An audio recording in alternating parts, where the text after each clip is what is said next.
cuando Él nos habla. Estamos en el libro según Génesis, el libro de los orígenes, de los principios, de donde están los fundamentos de la fe cristiana.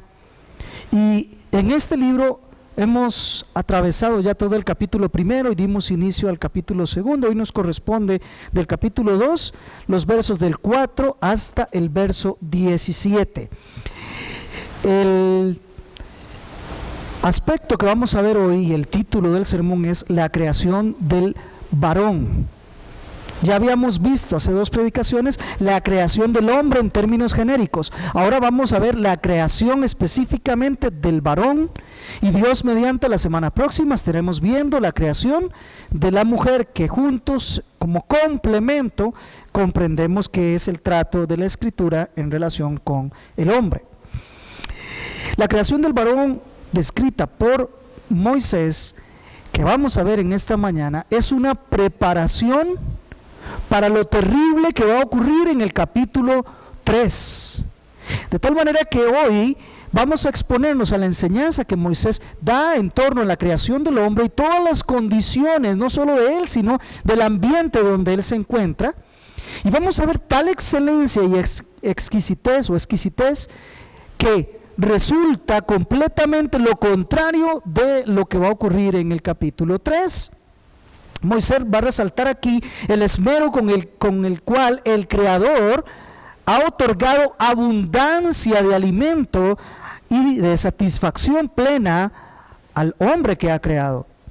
Pero en este proceso habrá una prueba concreta para el hombre, para probar su calidad. Y vamos a ver entonces cómo fue creado el varón y cómo fue puesto en ese lugar perfecto que Dios ha determinado. Para eso quiero invitarle a que vayamos juntos nuevamente a la presencia del Señor. Padre amado, una vez más venimos delante de ti con humildad, pero con expectativa, comprendiendo, Señor, que eres tú quien nos va a hablar, comprendiendo, Señor, que eres tú quien tiene el control y el dominio de toda nuestra vida, y has decidido que comprendiésemos los elementos básicos de la fe a la cual nos has llamado. Esto no lo podemos hacer si no es por la obra del Espíritu Santo. Pedimos, oh Dios, que hoy vengas a nuestra mente y corazón, sobre todo del que predica, para que no haya distracción, sino que haya claridad, Señor, y que nos centremos en tu preciosa palabra. Toda ella es admirable, es bendita, es santa y trae deleite a nuestro corazón. Ayúdanos entonces a encontrar esos deleites para nosotros. Esto te lo ruego, Señor, en el nombre de Cristo Jesús. Amén y amén. Un pequeño bosquejo para hoy va a ser el siguiente. Primero vamos a ver la creación del hombre en los versos del 4 hasta el 7.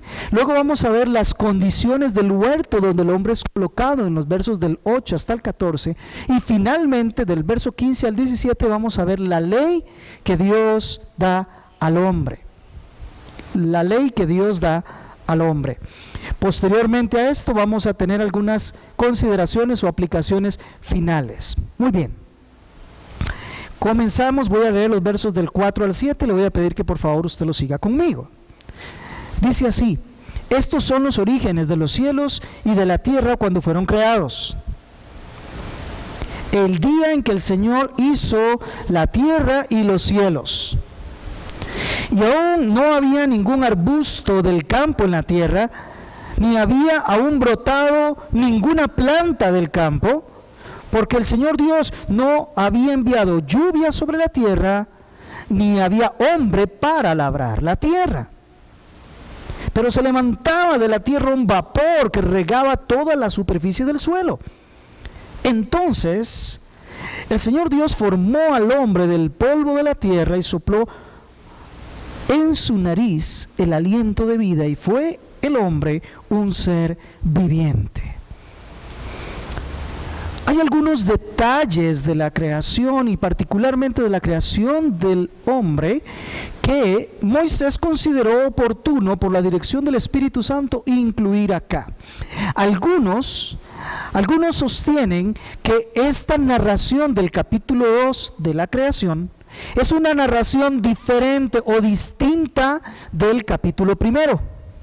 Y entonces se aprovechan para encontrar, según su criterio, que la Biblia se contradice. Otros han llegado a tratar de conciliar esto con diferentes teorías, entonces exponen que fueron ciertos documentos los que tuvo Moisés a su disposición, con lo cual redactó el capítulo primero, y luego tuvo otros con lo cual redactó el capítulo segundo. Pero nosotros sabemos que estamos hablando del Dios Todopoderoso que se está comunicando con nosotros y que no hay contradicción en Él. ¿Verdad que sí?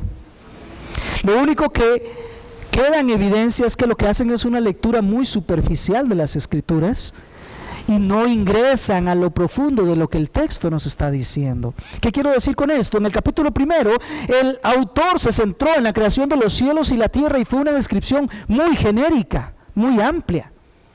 Un único capítulo con 31 versículos no cabe para escribir todo lo que el Señor determinó hacer y de qué manera lo iba haciendo, todas y cada una de esas cosas.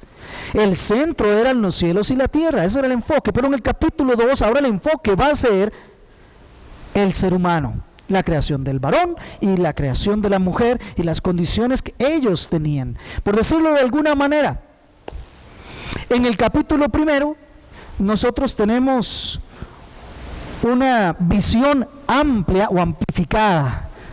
Tenemos un Hubble ahí, vemos todo grande.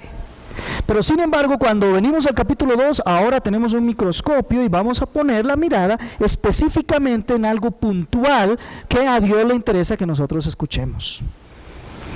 Y por eso nos va a hablar ahora de la creación del hombre. Y los detalles que haya que añadir, que sean necesarios, fueron añadidos. Los que no, no son necesarios. Deuteronomio 29:29.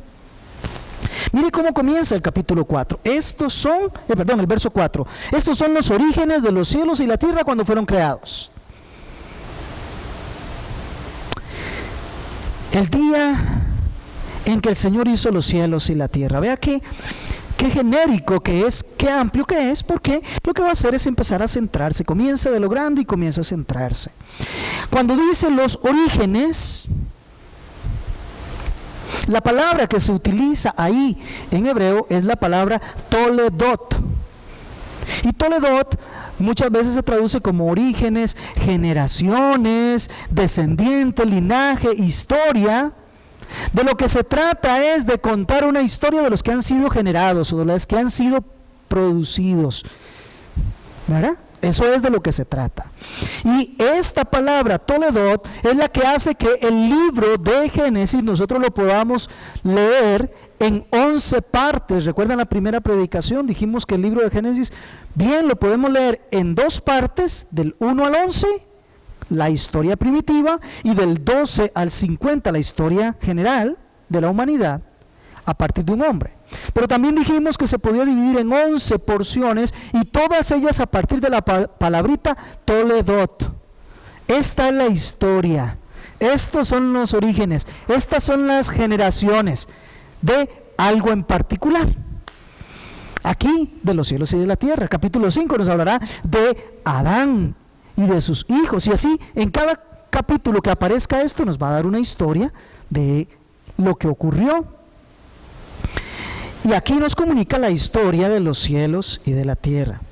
No es una repetición simple o vana, porque no es así. Él va a entrar a una especificación, a una descripción más detallada de ciertos aspectos.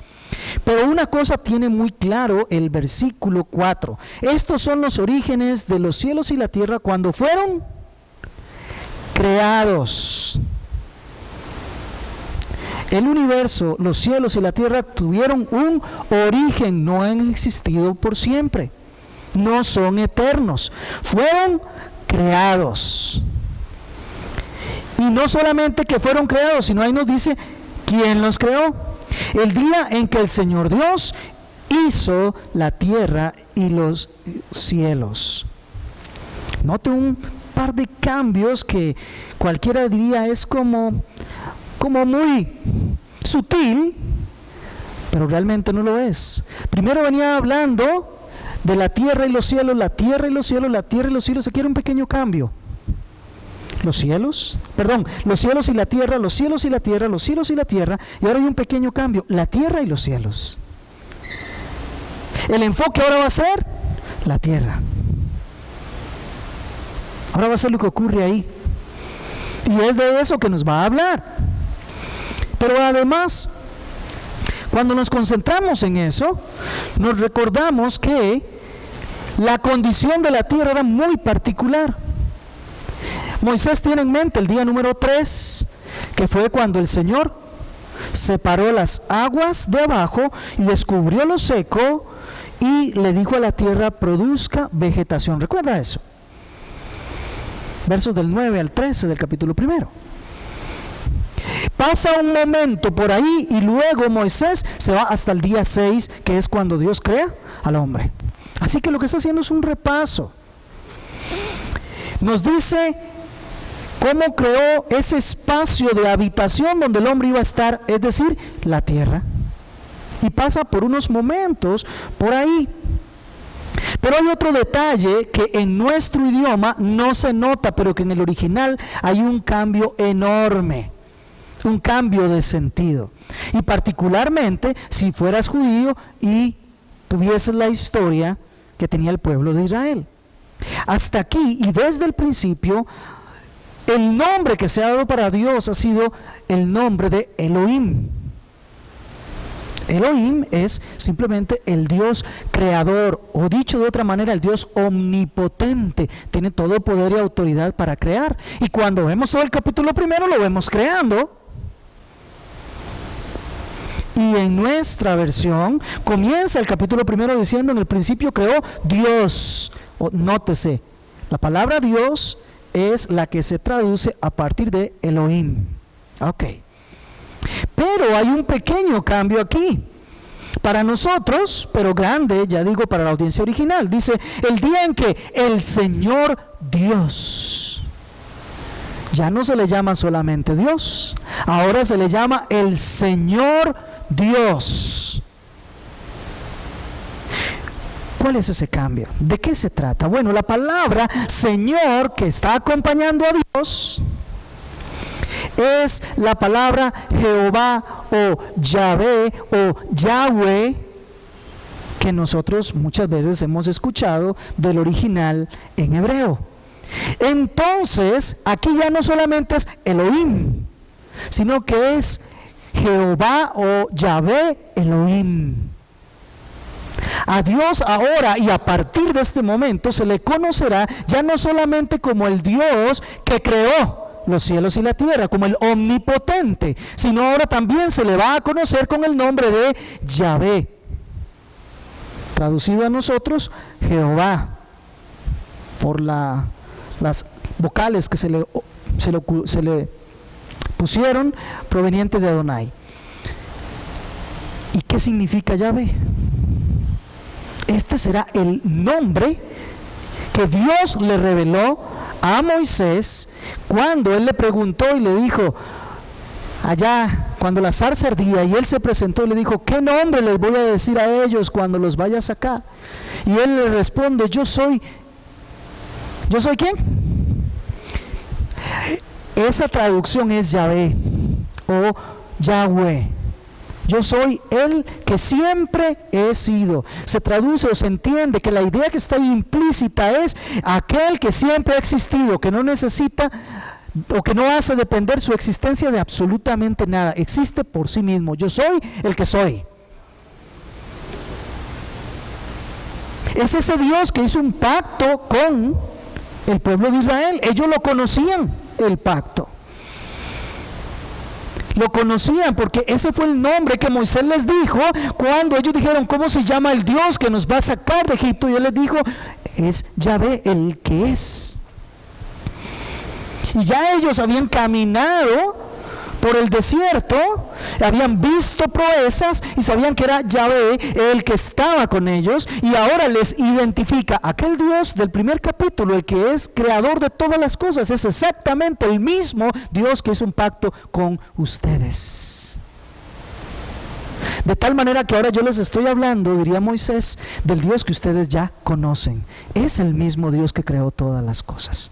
El único Dios vivo y verdadero. De tal manera que del que venimos hablando es el Dios que hizo un pacto, una alianza con ustedes que no va a quebrantar. Y que de hecho decíamos que es muy probable que este texto haya sido repasado cuando ellos estaban a punto de entrar a la tierra prometida. Es muy probable que cuando se leyera esto, ellos entonces relacionaran que el Dios que creó es el mismo Dios que nos está cuidando y que nos está llevando hacia la tierra prometida, que Él le dio a nuestro ancestro Abraham, a su hijo Isaac, a su hijo Jacob o Israel, y que nosotros somos su descendencia y vamos entonces a obtener la tierra prometida que Dios le había dado a sus padres. ¿Y qué tiene que ver eso con nosotros? Déjeme decirle que es exactamente el mismo Dios que estableció el nuevo pacto en la sangre de Cristo Jesús. Es el mismo Dios, Jehová Dios, Yahweh Elohim, es el mismo y el único Dios, no hay otro. Así que estamos hablando precisamente de nuestro Dios todopoderoso. Podemos decirle todopoderoso, ¿por qué? Porque Él creó todas las cosas. Y ahora podemos decirle Padre nuestro porque tenemos un pacto en Cristo Jesús por medio del cual hemos sido adoptados. De este Dios es del que Moisés está hablando. Este cambio en el nombre de Dios, no es que Dios cambie el nombre, sino como lo designa Moisés, tenía precisamente la intención de que ese pueblo comprendiese que así, tal como ese Dios todopoderoso creó los cielos y la tierra, es ese mismo Dios que tiene todo el poder para sostener un pacto con ellos, para protegerlos, para guardarlos, para cuidarlos en todo momento de su peregrinaje. Esa era la intención. Ahora, veamos cuál es la condición que tenía ese lugar donde el Señor iba a colocar al hombre. Verso 5, y aún no había ningún arbusto del campo en la tierra, ni había aún brotado ninguna planta del campo, porque el Señor Dios no había enviado lluvia sobre la tierra, ni había hombre para labrar la tierra, pero se levantaba de la tierra un vapor que regaba toda la superficie del suelo. Qué interesante cómo Dios sustenta el huerto, cómo sustenta la tierra. Dice, no había ningún arbusto. Moisés se devuelve al día tercero, cuando Dios le dijo a la tierra produzca vegetación. La tierra produce vegetación, pero un momentito, no había todavía ningún arbusto.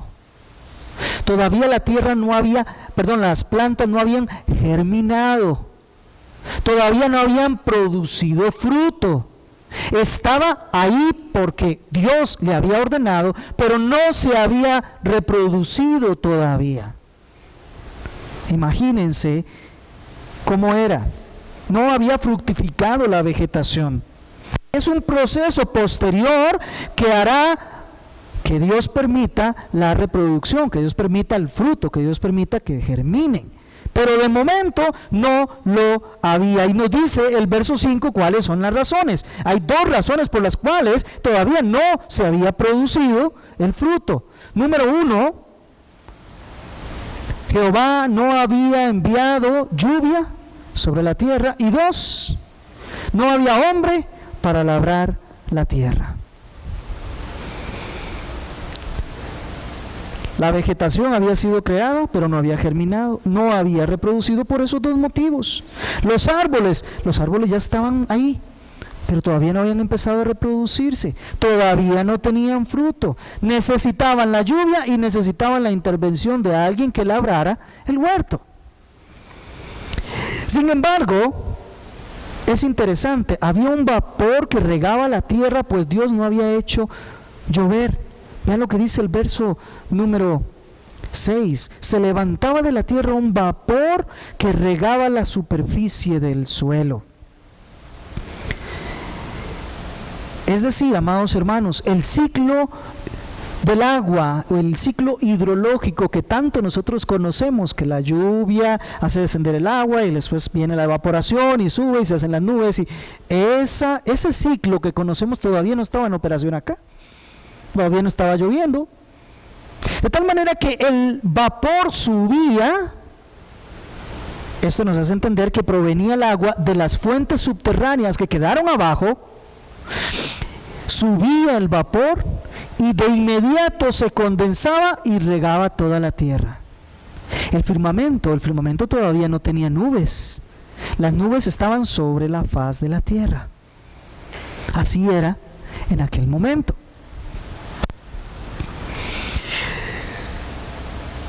No había lluvia, no había trabajo del hombre todavía, y es muy interesante que se ocupe alguien, que se necesite, que se requiera alguien para cultivar y labrar la tierra, para producir los alimentos. ¿Qué pasa si dejas un terreno sin labrar, sin cultivar? Todo se pierde. Como buenos mayordomos de la creación, los primeros seres humanos y nosotros por extensión tenemos que aprender a labrar y cuidar la tierra para mantener el hermoso jardín que el Señor estaba creando. Es decir, allí estaba la potencialidad de parte de Dios para que todo eso produjera, pero mientras no fuera necesario no se iba a producir. Mientras no hubiera un hombre que labrase y se lo comiera, pues no iba a producir. Mientras no hubiera lluvia, no iba a producir. Igual sucede con la fe en nosotros. Dios pone en nosotros la fe, pero después habrá que generar los frutos. Y será Dios el que permitirá que nosotros también estemos generando los frutos en su tiempo y en su momento. Pero para eso se requiere la acción de Dios y la acción del hombre en conjunto. Y ahora viene una descripción muy breve, sencilla, pero profunda a la vez. Verso 7, la creación del hombre. Y la creación del hombre sigue un proceso muy distinto al resto de la creación. Veámoslo. Entonces el Señor Dios, otra vez, Yahvé Elohim, el Señor Dios formó al hombre del polvo de la tierra, número 1, y sopló en su nariz aliento de vida, número 2, y el resultado fue que el hombre llegó a ser un ser viviente. Mire, la tierra tenía dos necesidades para poder producir. Una era una lluvia y otra era la acción del hombre. Pues con lo de la lluvia, fíjese que el vapor subía, se condensaba y regaba la tierra. Pero faltaba la acción del hombre. Entonces ahora Dios procede a crear al hombre, al varón. Y es muy interesante porque en el caso del hombre no se habla de creación. Fíjese usted el verbo que utiliza. Entonces el Señor Dios, ¿qué dice? Formó. El hombre fue formado. Cuando fue creado fue por el proceso de la formación. Fue formado a la imagen suya.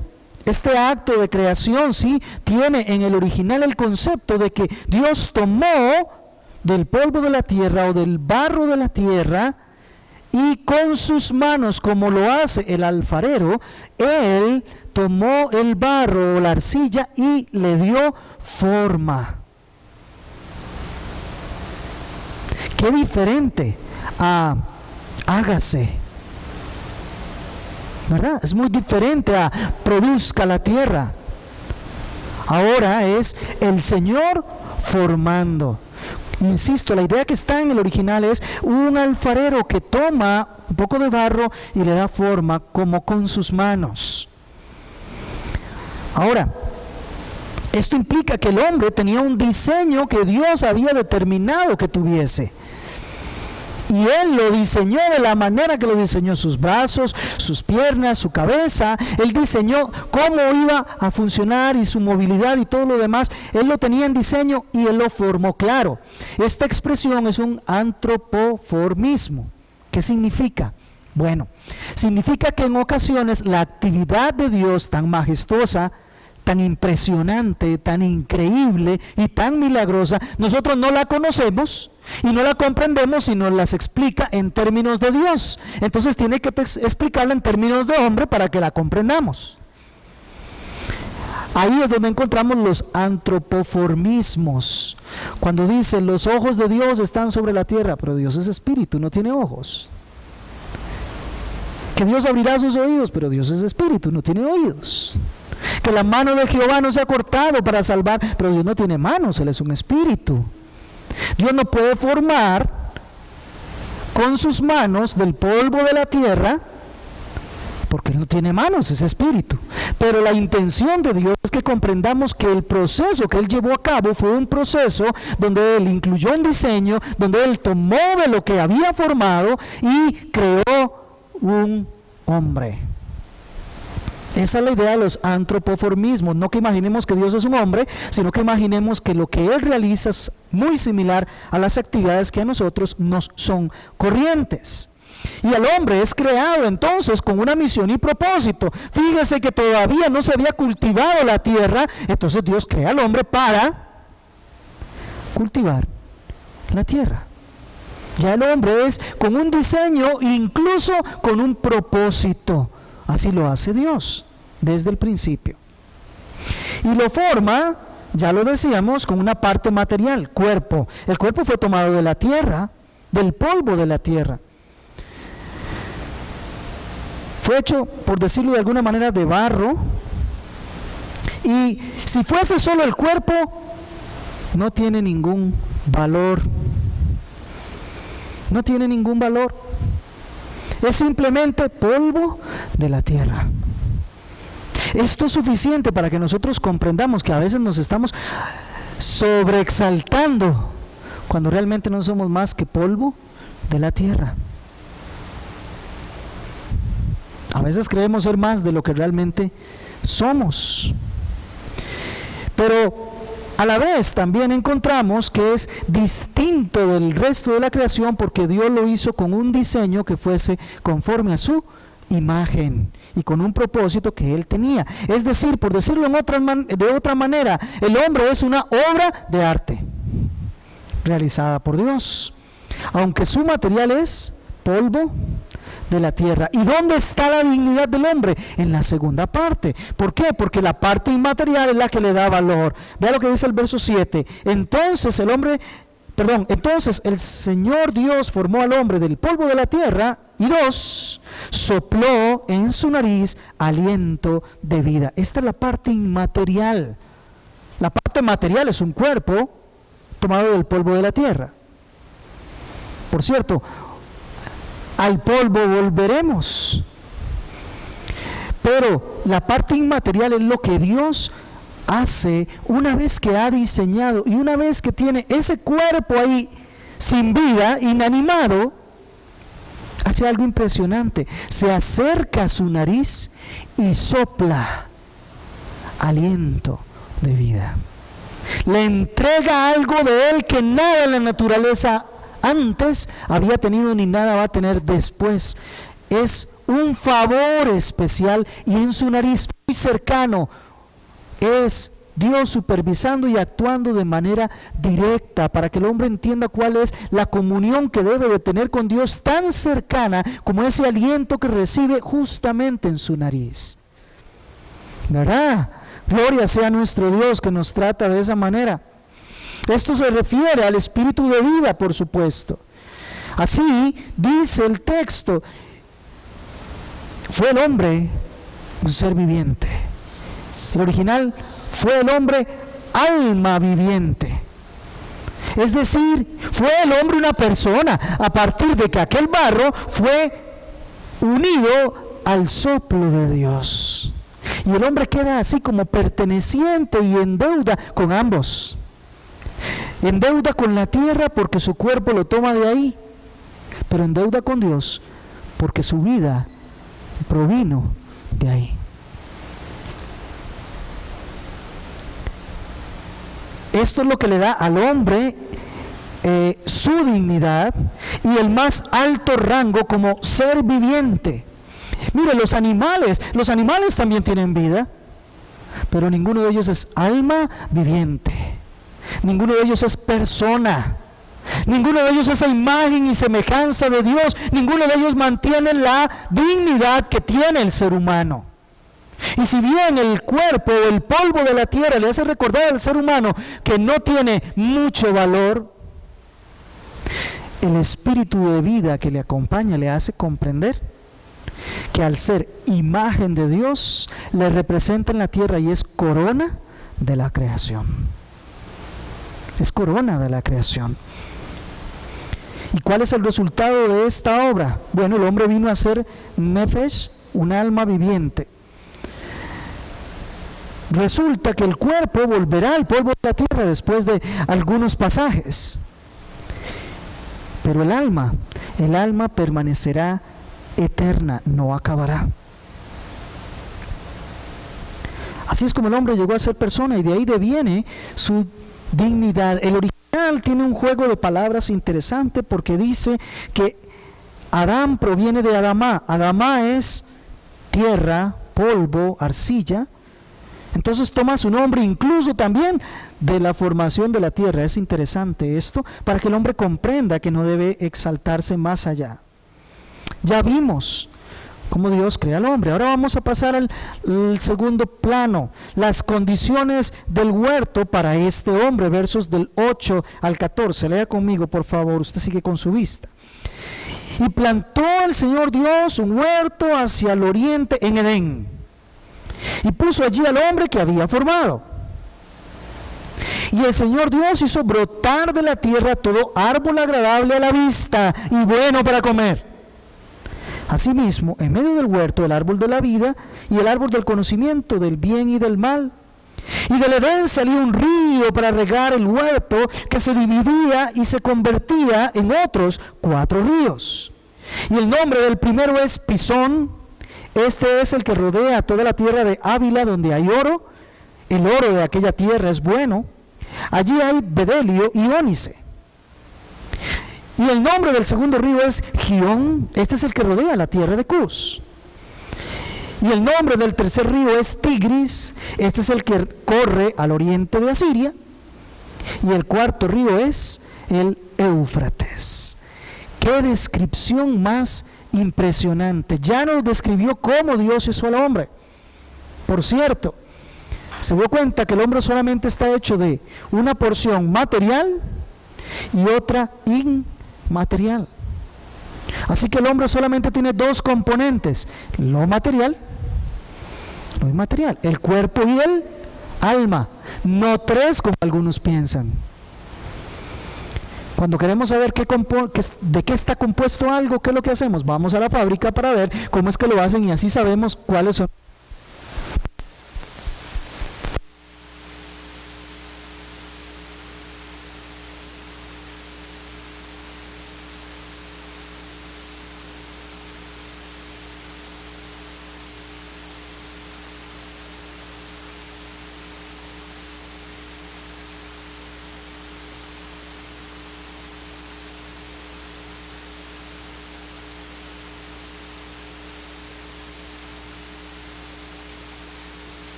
Dos, tres, ahí seguimos. Muchas gracias por la asistencia rápida.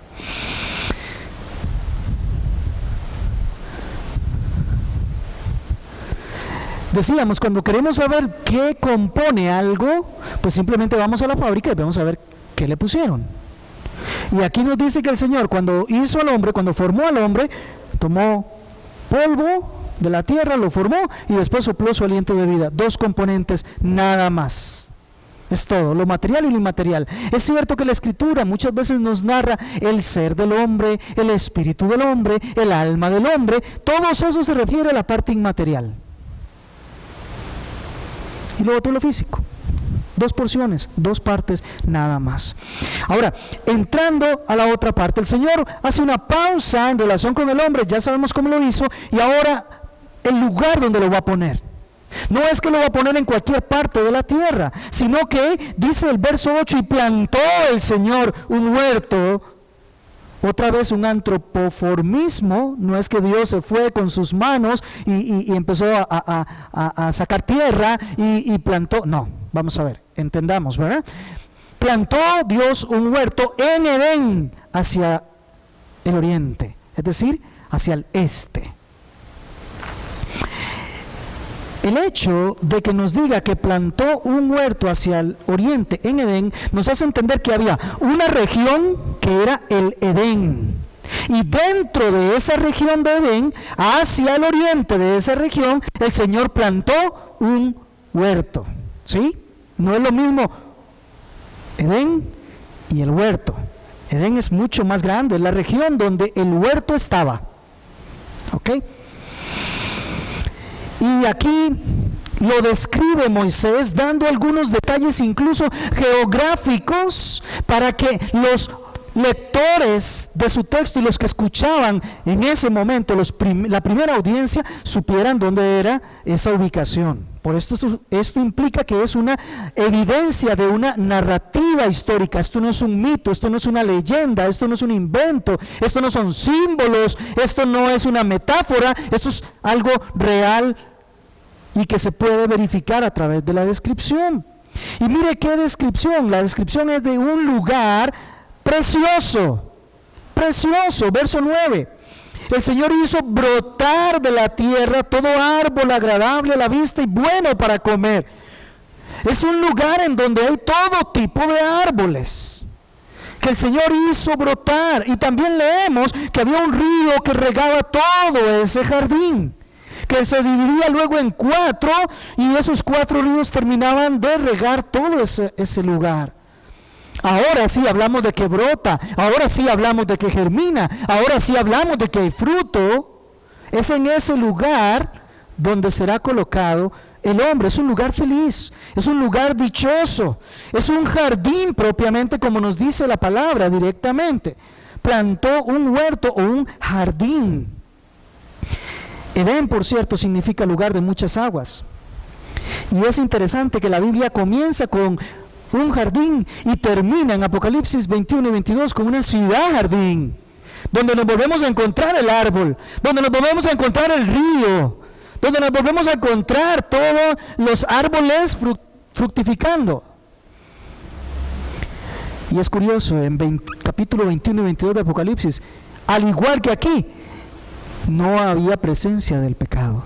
Por eso era un lugar perfecto, hermoso. Quiero que usted lo imagine de la forma más hermosa que pueda, y aún le digo, va a superar lo que usted se está imaginando.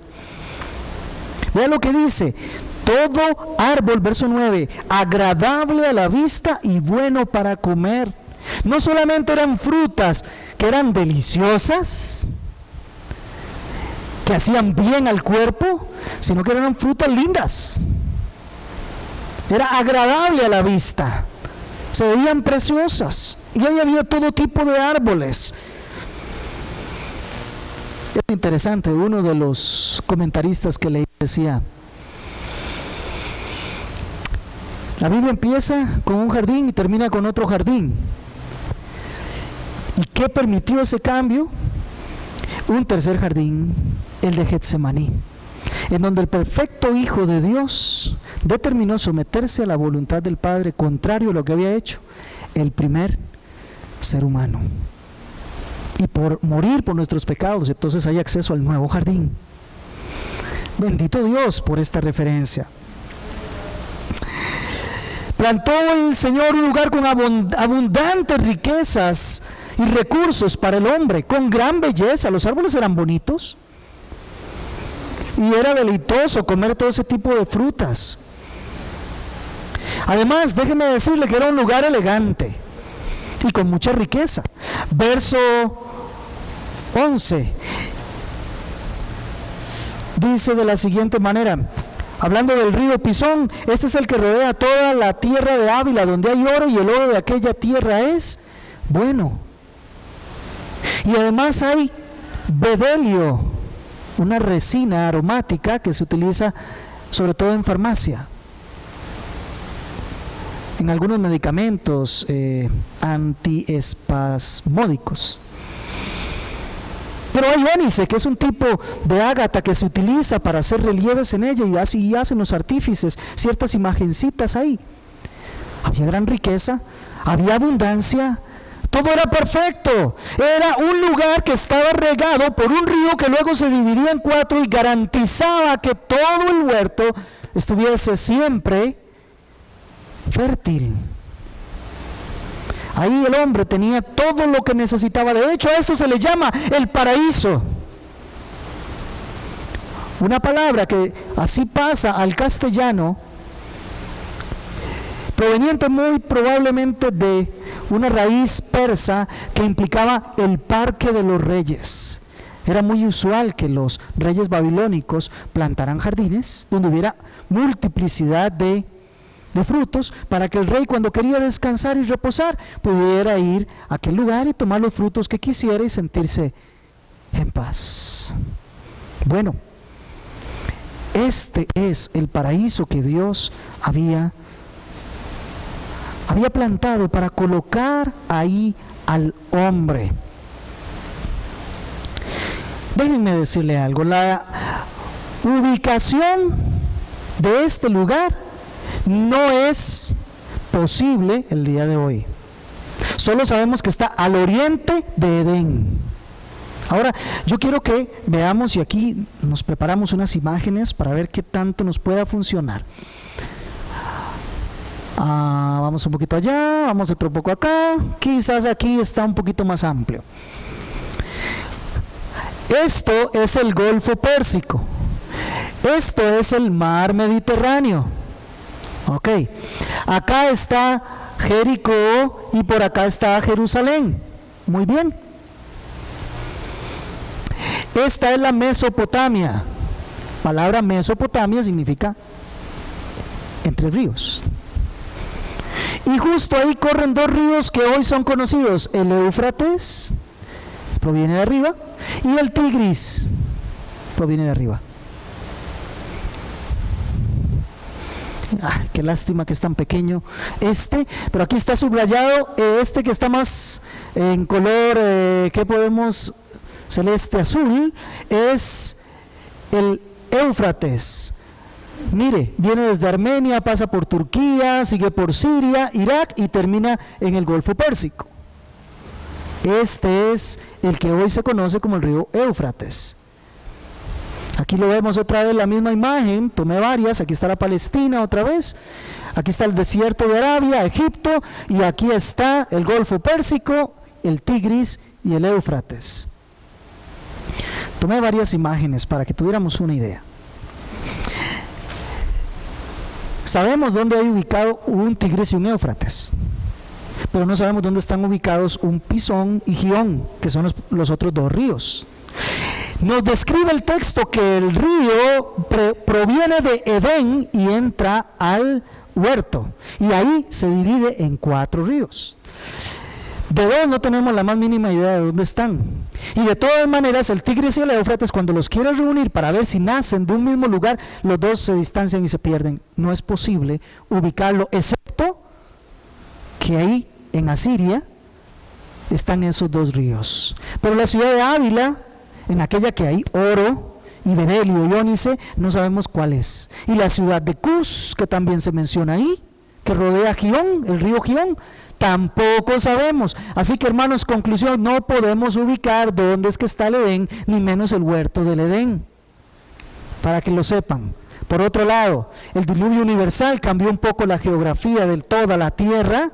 Además de los desastres naturales, hay ríos que ya no existen y hay ríos que han cambiado de nombre. Así que eso es una labor infructuosa. Si queremos ubicarlo, pues realmente no será posible. Pero hay algo interesante. Dios toma al hombre que había creado fuera del huerto y lo trae dentro de ese lugar que es el paraíso. el lugar fértil, el lugar agradable, el lugar donde había un favor especial de Dios. Imagínense que aquel hombre está siendo formado, por supuesto no es formado como un bebé, porque no había quien pudiera cuidarlo, así que ya es formado de una edad mediana.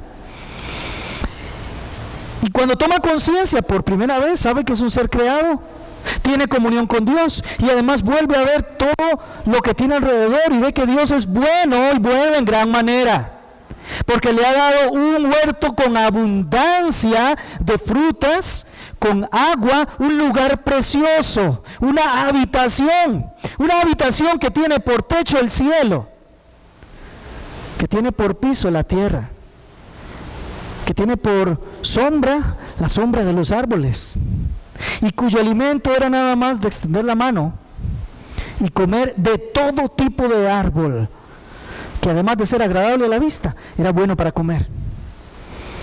Él tenía que comprender que Dios lo estaba tratando con un favor especial. No lo colocó en otro lugar, lo colocó en ese lugar que Dios preparó en particular para colocar a su máxima creación, que era el hombre. En ese lugar, en el huerto de Edén, el hombre debía de sentir gran deleite para con Dios.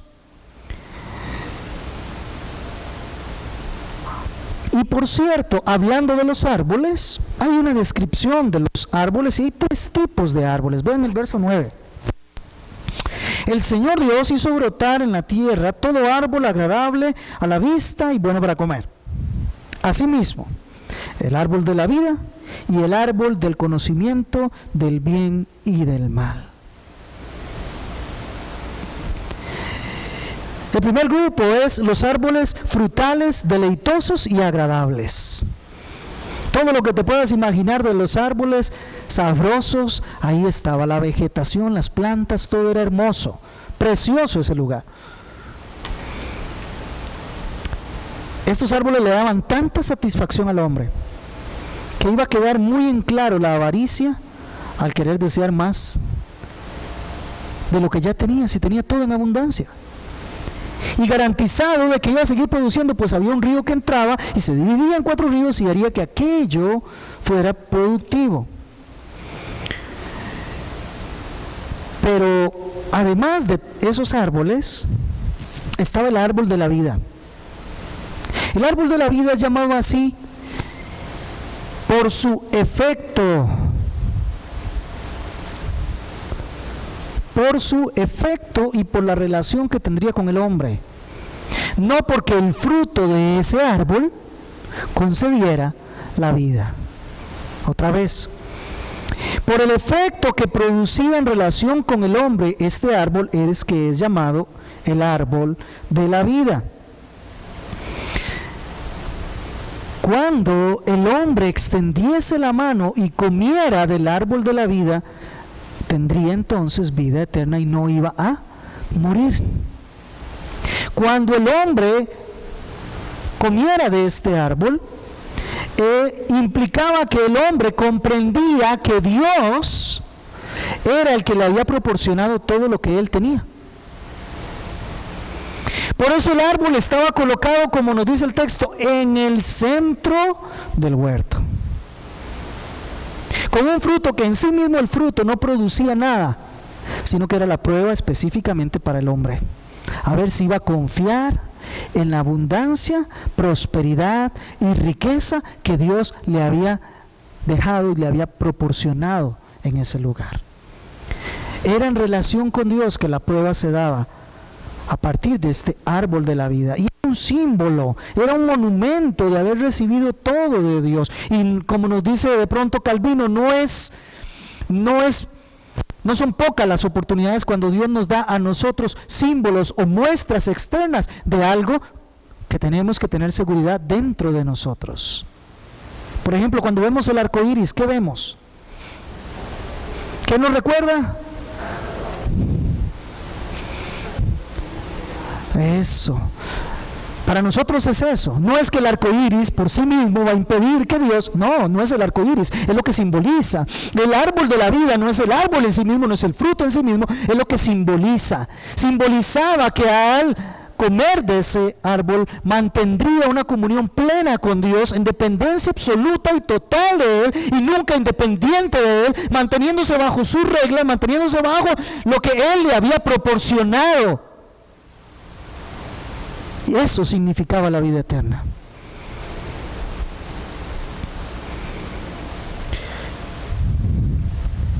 Ese árbol le recordaría al hombre continuamente de quién recibió todas las cosas y a quién debía de darle las gracias.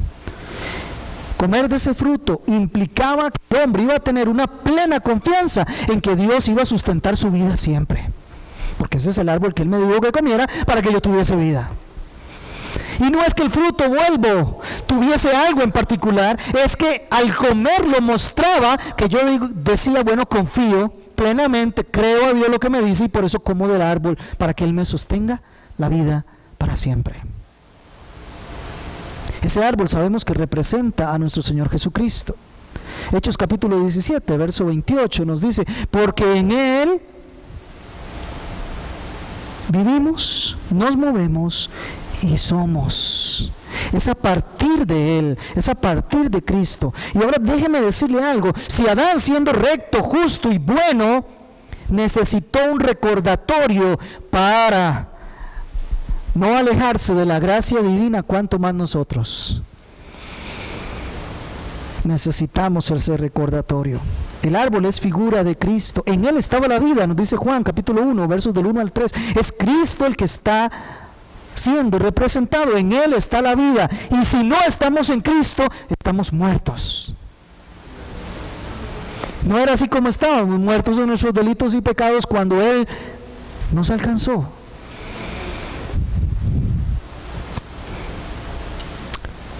Él lo dijo, apartados de mí, nada podéis hacer. Pero había un árbol a la par de ese. Era el árbol del conocimiento del bien y del mal. Y creo que ya usted puede entonces hacer una correcta interpretación. No significa que el fruto de ese árbol le iba a dar el conocimiento del bien y del mal. No significa eso. Estaba ahí como un símbolo, como una representación de que había algo que Dios desaprobaba, que Dios le llama malo. ¿Y qué era lo malo? Comer de ese árbol. Eso era lo malo. Obsérvese que Dios no le dice en ningún momento a Adán por qué es que el día que coma de ese árbol va a morir. No le dice por qué. No le da respuestas. Es más, simplemente se colocó como una prueba para Adán y le dijo, este es el árbol del conocimiento del mal, de él no comerás, porque el día que comas, ciertamente morirás. Ya estaba advertido. Ya Adán sabía que había algo que era malo. Así que, si bien era inocente, no era ignorante, ya sabía. Ya sabía que había algo mal que no podía hacer. Le fue prohibido al hombre para que no buscara por sí mismo el establecer el bien y el mal. Y esa era la prueba que tenía que pasar Adán. Adán, ¿confías en mí que te digo que si comes de ese árbol ciertamente morirás porque es malo comer de ese árbol? ¿O vas a comerlo tú y tú vas a establecer lo que es bueno y malo? Independiente de mí. Eso es lo que significa ciertamente morirás. Le fue prohibido al hombre para que no buscara su propia sabiduría, para que no buscara establecer por sí mismo qué es bueno y qué es malo, para que se atuviera, para que creyera a Dios, para que confiara en Dios. Si Dios dijo que es malo comer de ese árbol, él no tenía que comer de ese árbol porque Dios lo había dicho.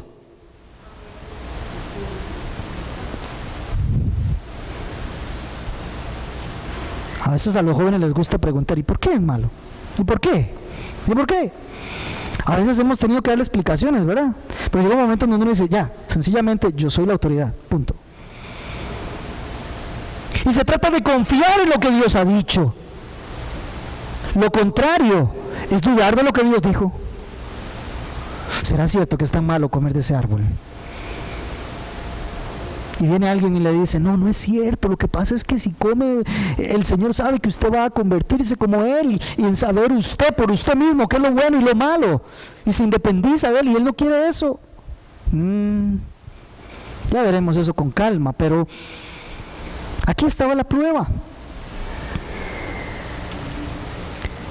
¿Iba a depender de Dios o no? ¿Iba a ser obediente o no? ¿Iba a creerle a Dios o no? Eso era lo que estaba en juego, y para eso estaban esos dos árboles. Esa era la prueba. El énfasis está en la prohibición de comer el fruto y no en las propiedades que tuviera ese fruto. No sabemos si era una manzana o no. En ninguna parte nos dice que fuera una manzana. El punto es que había una prohibición expresa de comer de ese árbol. ¿Le crees o no le crees a Dios? Cuando Dios dice, esto es malo, ¿le crees o no le crees? ¿O piensas ir a probarlo? Cuando Dios dice, esto está prohibido para ti, ¿qué piensas? ¿Entiendes que está prohibido y no avanzas? ¿O prefieres ir a ver si es cierto? Eso refleja incredulidad, eso refleja duda. Eso refleja falta de confianza en Dios. Eso refleja una dependencia y un alejamiento del Dios que te está diciendo cómo son las cosas, y que lo hace porque Él es bueno. Te lo advierte porque Él es bueno. El acto de comer del árbol implicaba una transgresión a la ley de Dios. Él había dicho que era malo y que no debía de comerse. Entonces comer era una transgresión delante de Dios. Es un rechazo a la soberanía de Dios. Él dijo, no comerás y vas a comer. Es un grito de independencia. Señor, yo voy a definir lo que es bueno y malo, usted no. Yo voy a comer y ahí voy a definir yo qué es lo bueno y lo malo. ¿No es cierto que eso es la época que estamos viviendo hoy? Un relativismo moral. Las cosas son buenas o malas, depende de quien lo vea, o depende de cómo lo vea. No, ¿cuál depende? El Señor nos habla de absoluto, lo que es bueno y lo que es malo. Isaías capítulo 5, verso 20 nos dice, hay de aquellos que a lo bueno llaman malo y a lo malo llaman bueno. Él define lo que es bueno y malo, Él, no usted, no yo, no la sociedad, no las leyes, es Dios quien lo define. Aquí tenemos a un Dios creador que se vuelve un Dios legislador. Él da la ley, y la ley estaba resumida a dos cosas, ya casi lo vamos a ver, pero sigamos. Aquí está descartada la autonomía moral del hombre. No eres usted, hombre, el que decide qué. Soy yo el que le defino qué es lo bueno y lo malo. El hombre entonces ahora seguía siendo un ser inocente, pero ya no era un ser ignorante. Ya sabía que había algo que era malo. Ya estaba prevenido. Conocía el mal, pero amados hermanos, conocía el mal por la palabra de Dios. No conocía el mal por la experiencia. No había experimentado nada, absolutamente nada malo. Había sido creado del polvo de la tierra, había recibido el aliento de vida de Dios y había sido colocado en aquel lugar precioso, hermoso, lleno de ríos, con animales y con árboles que le daban todo el sustento. Árboles buenos para comer y agradables a la vista. Jamás había conocido nada como eso, ni lo iba a conocer. Era la perfección, era el paraíso. Él conocía el bien por experiencia, lo estaba viviendo, pero el mal solo lo conocía por la palabra de Dios. No lo había experimentado.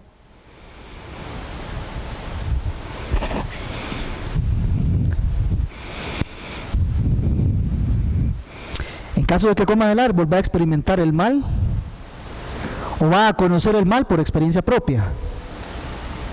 Y ahora ya no va a reconocer lo que es bueno, hasta el día en que regrese otra vez a la palabra de Dios. Si no, no. Al desobedecer, los hombres reflejaron su maldad. Demostraron que preferían la sabiduría humana a la ley de Dios y murieron. Precisamente la palabra muerte es, en la Biblia, separación. Al decirle a Dios, no te creo, yo lo voy a experimentar por mí mismo, me estoy ya separando de Dios. Ya estoy muriendo espiritualmente. Estoy saliendo de tu soberanía y estoy metiéndome bajo mis propios términos. Es incredulidad. No te creo, Señor, que eso sea tan malo. Voy a ir a probarlo. Es desobediencia. Mire todo lo que hay ahí, pero eso lo veremos con más profundidad más adelante. Ambos árboles estaban en el centro del huerto. Adán todos los días tenía la misma prueba. Ahí estaba. O confiaban en su palabra, o el hombre establecería lo que es bueno y malo por sí mismo. Y era un sustento glorioso, ya lo vimos. Un río que se distribuye en 4 ríos distintos, eso no es nada extraño. 2 ríos vienen juntos y de pronto se separan y ya la gente les da nombre a cada uno por aparte. Eso no es nada extraño. Y además en ese lugar no solo alimentos, sino que había oro, y el oro de aquel lugar es bueno, y había bedelio, y había ónice. Era un lugar rico. Era un lugar rico.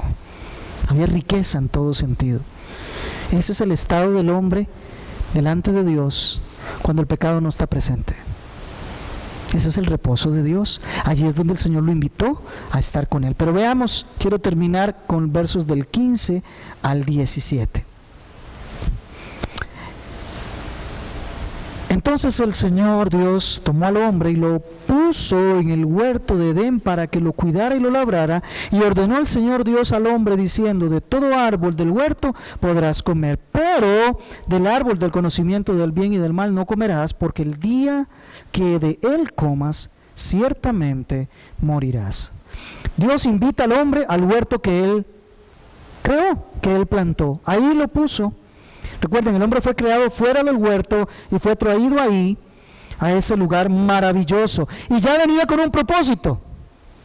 Verso 15. Para que lo cultivara y lo cuidara. Labrar y cuidar fue el mandato dado por Dios al varón incluso antes de crear a Eva. Luego que creó a Eva, ambos recibieron la orden de Dios de sojuzgar la tierra y señorear sobre toda ella. Aquí hay una ética, hay una moral que Dios le establece al hombre. Alguien dice por ahí que el hombre, cuando fue creado en su estado de inocencia, no tenía moral. Claro que sí tenía moral. Ya sabe lo que es bueno y lo que es malo. Y ya se lo había definido Dios claramente. Así que el ser humano nunca ha sido neutro. O es bueno o es malo. Lo que hace está bien o está mal. Pero no hay neutralidad en el hombre. No la hay. Ni siquiera aquel hombre que fue creado justo, perfecto y bueno al principio. Ni siquiera él. Pero también Dios ahora le establece no solo una ética, una moral, sino que le establece también directrices para el trabajo. Amados hermanos, era necesario que el varón guardara y labrara el huerto, así de hermoso, así de frondoso, así de especial como Dios lo había creado. Si el hombre se hubiese sujetado a Dios, ¿sabe dónde estaríamos viviendo nosotros? En ese precioso paraíso. Tendríamos la tierra dándonos su cosecha, su producto continuamente, y no habría absolutamente ningún problema para nosotros. Estaríamos viviendo en ese mismo huerto. Es parte de la mayordomía del hombre su trabajo. Alguien dijo por ahí que el trabajo es una maldición de Dios. Jamás. Veamos que en el estado perfecto que Dios creó al hombre, lo creó para trabajar, para cuidar el huerto, para labrar, para guardarlo. Tenía una obra que realizar, tenía algo que hacer. Con esto tenía que desarrollarse culturalmente, desarrollar la industria, la ciencia, la tecnología, todo dentro del parámetro y los propósitos de Dios. Mucha gente no encuentra cuál es el propósito de la vida. Mire, aquí el Señor nos está diciendo que el propósito es que guardemos y que cuidemos lo que Él nos ha dado. Que todo es bueno y bueno en gran manera. Es evidente, el hombre fracasó, no se sometió a la voluntad de Dios, y lo que vemos hoy son las consecuencias de eso.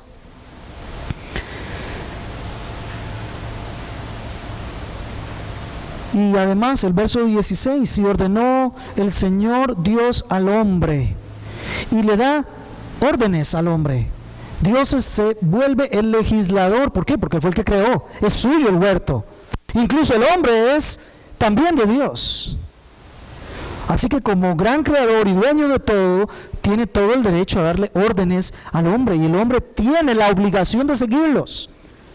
Es la palabra de Dios la que impera. Es cierto que el hombre va a tener el privilegio de ser su representante en la tierra, pero bajo las condiciones de Dios, bajo los lineamientos de Dios. Ahí hay uno de ellos, el trabajo. Más adelante en el Nuevo Testamento se dirá: el que no trabaja, que no coma.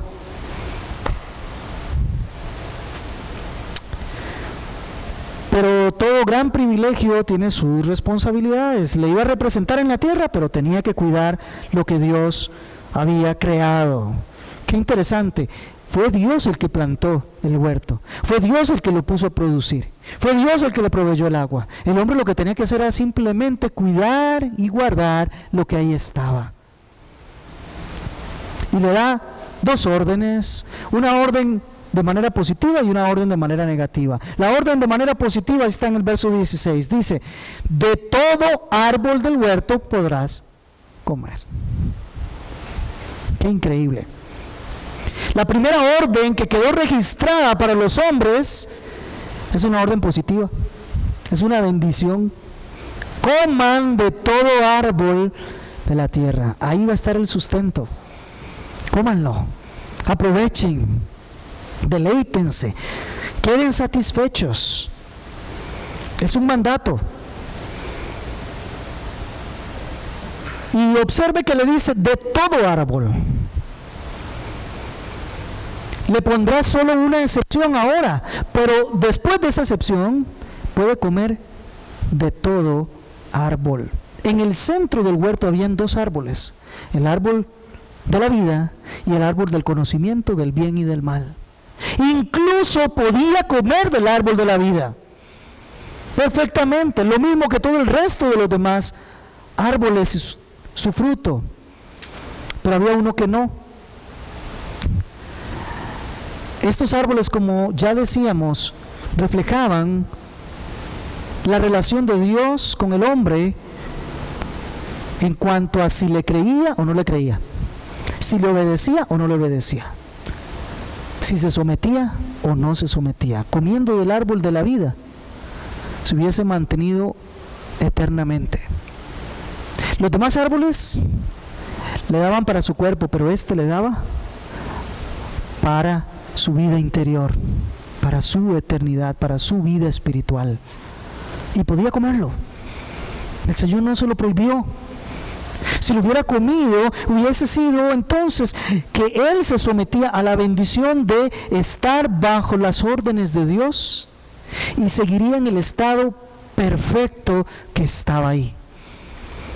Lo único que tenía que hacer el hombre era seguirse desarrollando para crear cultura y crear arte, ya decíamos, ciencias y demás, pero el hombre viviría en el estado perfecto con que fue creado. Ahora, este árbol entrenaría al hombre para seguirle obedeciendo en todas las demás órdenes, en todas las demás palabras que Dios le iba a dar. Si este hombre era capaz de mantenerse en los parámetros de Dios cuando le dio esta orden, todas las otras órdenes las iba a cumplir sin ningún problema. Así que este árbol de la vida era un entrenamiento, era una preparación para todo lo que iban a recibir como órdenes de Dios en adelante. Así el hombre podría afianzarse más en Dios, desecharía toda incredulidad y mantendría la sujeción a Dios, haciendo su voluntad en el huerto. Y el árbol de la vida estaba en el centro. como diciéndole al hombre: usted puede ver para allá aquellos árboles y aquellos son tan preciosos y comer todo lo que quiera, pero este que está aquí en el puro centro, esta es la voluntad perfecta de Dios para que usted la haga, y está colocado en el centro para que nunca se le olvide cuál es la perfecta voluntad de Dios.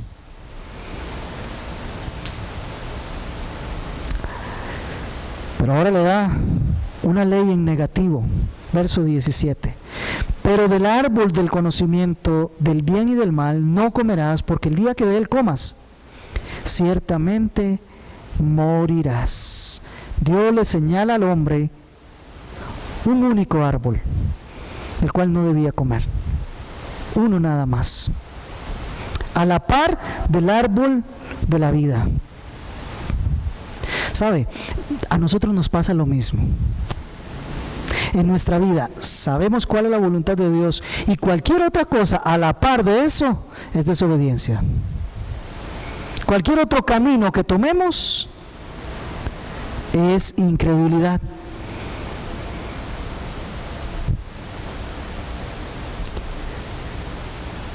Requería el hombre confiar en que Dios había dicho que el día que comiera de ese árbol, ese día iba a morir. Él sabía que era malo comer del árbol y sabía cuáles eran las consecuencias, pero no las había experimentado. Sí lo sabía, por eso era un ser moral y por eso es responsable de lo que vaya a hacer. El bien, lo bueno, lo perfecto, la enorme bendición la estaba experimentando, la estaba viviendo. Pero lo malo era una referencia de Dios. Era lo que Dios había dicho que era malo. Requería que el hombre le creyera a Dios. Dios no le explica por qué era malo comer de ese árbol, sino solo el efecto. Pero él tenía que creerle a Dios. Y les digo, amados hermanos, la incredulidad precisamente es la única base para desobedecer a Dios. Que yo no creo lo que Él me está diciendo, entonces lo desobedezco. Por eso reitero, la incredulidad es la única base para desobedecer a Dios. Él me lo está diciendo. Si no le creo, entonces desobedezco. Si le creo, me mantengo obedeciendo. Esta era una prohibición divina, y Adán tenía que escoger entre la vida en el centro de la voluntad de Dios, o bien ser incrédulo, desobedecer y encontrarse con la muerte como única opción al árbol de la vida. El castigo por comer del árbol es la muerte. La prueba de Adán estaba en el corazón, no en el fruto. Obedecer o no la palabra de Dios. Déjenme recordarle que obedecer la palabra de Dios siempre trae bendición. Y por el contrario, desobedecer la palabra de Dios siempre trae maldición y muerte. Siempre. El hombre tenía a su disposición todos los placeres terrenales que se podía imaginar. Ahí estaban. Ahí podía comer lo que quisiera. Ahí tenía todo lo de esta tierra. Tenía oro, tenía bedelio, tenía ónice. Ahí tenía todo lo que esta tierra le podía dar al hombre. Y lo estaba disfrutando a plenitud, sin limitación alguna. Ahí lo tenía todo el hombre. Tenía todos los placeres terrenales y todos los deseos de los ojos, porque esos árboles se dice que eran agradables, eran bonitos, y el huerto era precioso. Excepto que había un árbol que no debía de comer de ese fruto. La muerte, lo que implica en la Escritura siempre es separación. Recuerden, nunca aniquilación, nunca que ahí se terminó todo. No es terminación. La muerte es simplemente separación. Y de hecho, veremos que el hombre, en el momento en que desobedece a Dios y come del fruto del huerto, del árbol del conocimiento del bien y del mal, en el momento en que él come hay una separación, hay una muerte inmediata. Primero se separa de Dios Todopoderoso, es por supuesto expulsado del huerto, no podía estar más ahí. Ahí era donde estaba la presencia de Dios, ahí era donde había comunión con Dios. Ahora ya él no le cree a Dios, ahora él ya no se ajusta a Dios, ahora él no quiere nada con Dios, entonces hay una separación, hay una muerte espiritual. Luego vendrá en el capítulo 5 una muerte física. Y el pecado trae la muerte eterna también. Adán y Eva, insisto, nunca habían experimentado el mal. Desobedecer era experimentarlo, ya lo sabían, pero prefirieron ir a experimentarlo que creerle a Dios. ¿Por qué Dios usó esta prueba? ¿Por qué Dios pone esta prueba para Adán en el centro del huerto en Edén? ¿Por qué? Porque Dios quería que Adán y Eva, en este caso, Adán como representante de toda la humanidad, Adán le amara y le obedeciera por voluntad suya, porque así quería, porque así lo deseaba, porque le creía a Dios.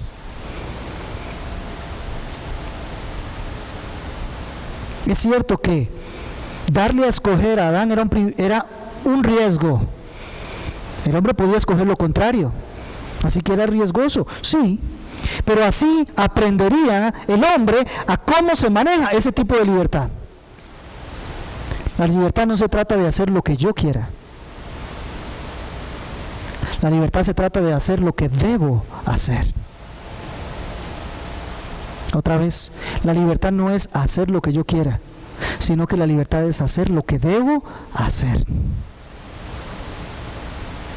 ¿Cuántas veces luchamos contra lo que debemos hacer y no lo hacemos? ¿Sabe quiénes viven así continuamente? Los incrédulos. Pasan haciendo el pecado. Alguna vez quieren hacer algo bueno, pero siempre hacen el mal. No tienen la capacidad de hacer lo que deben hacer. El creyente es el que ha sido transformado por Dios y en el cual desciende el Espíritu Santo para que tenga la capacidad de vivir en libertad. Y libertad significa hacer lo que debe hacer, no lo que quiere hacer. Eso es libertad. Lo otro es estar esclavo del pecado.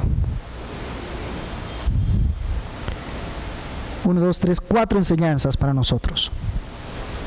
Primero, la verdadera naturaleza del hombre está definida por su creación. ¿Sabe? Déjeme decirle en este punto, había entre los pueblos paganos, habían hombres que eran adorados como si fueran dioses.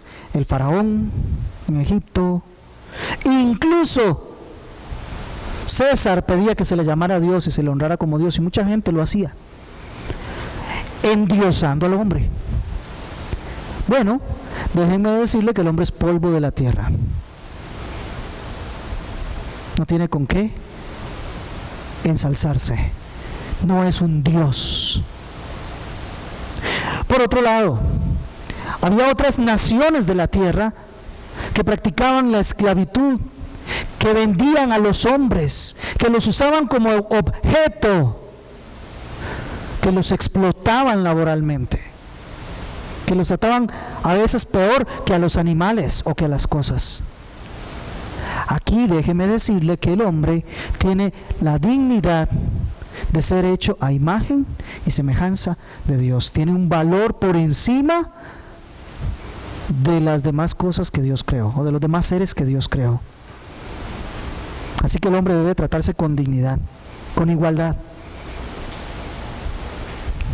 Segunda enseñanza: el hombre fue creado un ser moral, capaz de escoger el bien o el mal. No se crea el cuento ese de que no se puede. Sí, el hombre fue creado originalmente para escoger entre el bien y el mal. Él puede escoger. No está sujeto a las fuerzas de las estrellas, o a lo que dice el horóscopo, o a lo que dice ciertos dioses, la fecha de nacimiento, ni nada de esas cosas. Eso sí, como el hombre puede escoger, es responsable por la decisión que toma.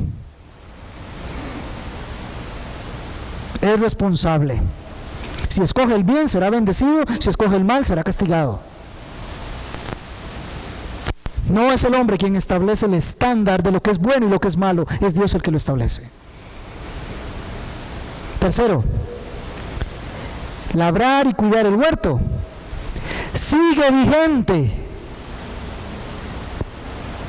Esa orden dada al primer hombre sigue a todos los hombres a todas las mujeres. El trabajo no es una maldición, es una condición apropiada para que el hombre se desarrolle, para que ponga en práctica sus capacidades, para que tenga la oportunidad de colaborar en la obra de Dios. Fue después de que el hombre pecó que el trabajo se convierte en dolor, en angustia. Lo veremos en capítulo 3, versos 17 al 19. Mas esa no es la intención original de Dios. La intención original de Dios es que usemos todas nuestras habilidades y que usemos todas las oportunidades que tenemos para crecer, para desarrollarnos y para colaborar en la obra de Dios, no nuestra, de Dios. En palabras de Cristo, hasta ahora mi Padre trabaja, yo también trabajo. Y nosotros tenemos que decir, nosotros también trabajamos. Juan capítulo 17, verso 4. Cuarta enseñanza para nosotros. Dios no solo es el creador, sino que es el legislador. Él no solo crea, sino que Él es el que da leyes. Eso muestra su autoridad y nosotros nos tenemos que sujetar a Él. Y de ahí se derivan entonces de esas 4 enseñanzas, 4 aplicaciones. 1. No podemos ser evolucionistas, no podemos ir con la evolución teísta, ni nada de esas cosas. Y a la vez ser bíblicos. Dios ha mostrado el camino como hizo las cosas.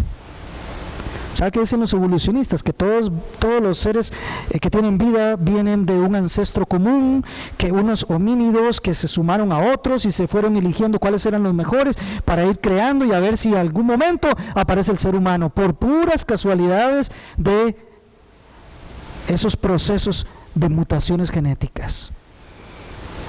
De ninguna manera. Aquí el hombre fue creado desde el principio con conocimiento, con entendimiento, con responsabilidad, con moral, con trabajo, como tiene que ser, como Dios lo ha determinado. No podemos estar de acuerdo con la evolución, ni mucho menos con la evolución teísta.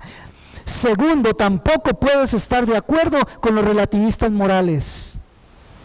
Eso de que las cosas depende de quien las vea, buenas o malas, no va con nosotros.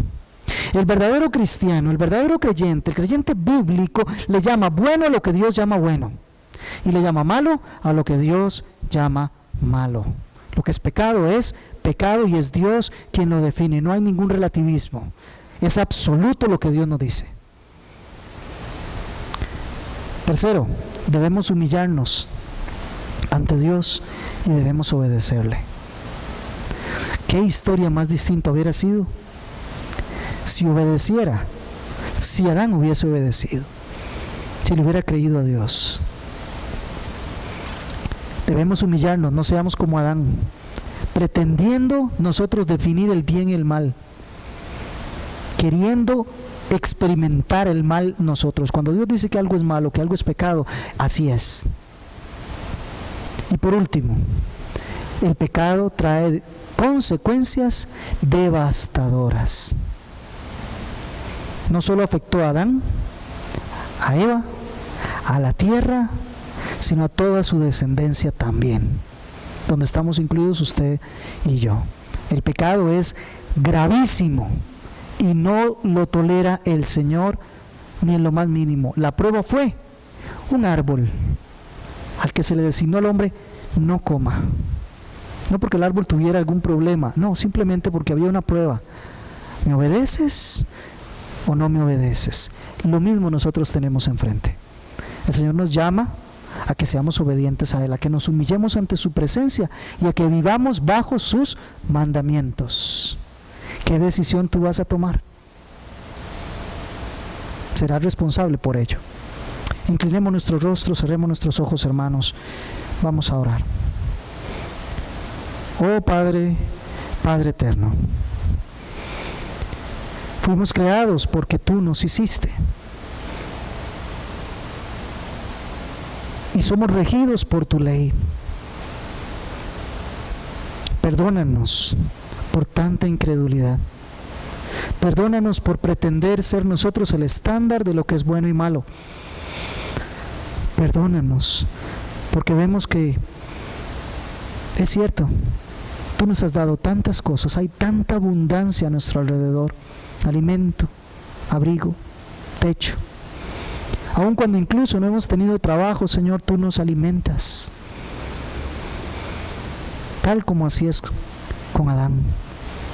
Es cierto, no estamos en el paraíso y anhelamos ese momento, pero desde ahora vemos que tú no has cesado de cuidar a los que son tuyos, de amarlos, de caminar con ellos y de darles tus leyes. Amado Dios, nos duele en el corazón saber que mucho de lo que experimentamos es nuestra propia decisión, pero queremos pedirte perdón. No llamamos a excusas, llamamos a nuestra responsabilidad.